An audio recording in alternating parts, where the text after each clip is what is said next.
તરફ સુરતના ડિંડોલીમાં ફાટક બંધ થતા હાલાકી પડી રહી છે। આરડી નગરમાં આવેલ ફાટક 6 મહિનાથી બંધ છે। ફાટક પરથી સંપૂર્ણપણે અવરજવર પર પ્રતિબંધ લગાવાયો છે। ડિંડોલી નીલગિરી માટે વધુ 2 કિલોમીટર ફરવા માટે લોકો મજબૂર બન્યા છે।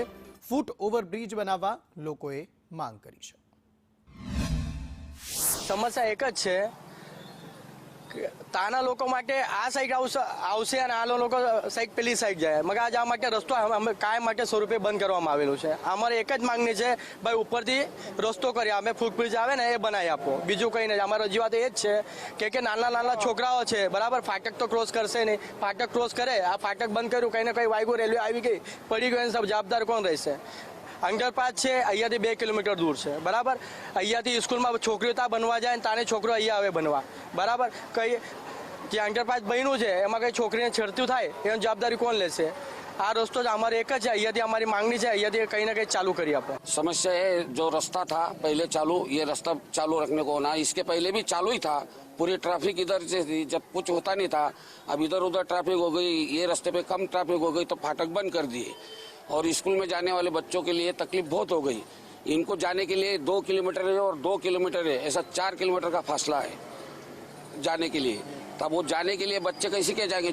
સુરતના ડિંડોલી અને લિંબાયતના નીલગિરી ને જોડતો રેલવે ફાટક છેલ્લા કેટલાક સમયથી બંધ કરતા અહીંના સ્થાનિકો જે છે તે રોષે ભરાય છે। મહત્વની વાત એ છે કે અહીં જે ફાટક જે છે પહેલાં ચાલુ હતું અને હવે તેને બંધ કરવામાં આવ્યો છે, કારણ કે નીલગિરી પાસેથી જે છે સબવે બનાવવામાં આવ્યો છે તેને કારણે। પરંતુ હવે જે આખો ને આખો ફાટક છે તે પગપાળામાંથી જવા માટે પણ આખો બંધ કરવામાં આવ્યો, જેથી અહીંના લોકો રોષે ભરાય છે।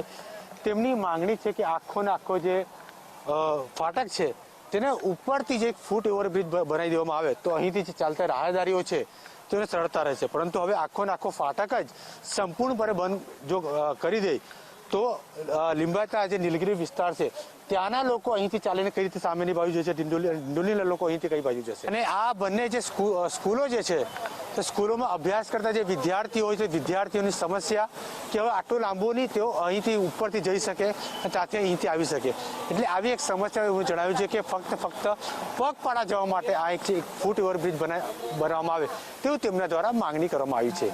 કેમેરામેન ભૂષણ ચૌધરી સાથે જયેન્દ્ર પાંડે, સંદેશ ન્યૂઝ, સુરત।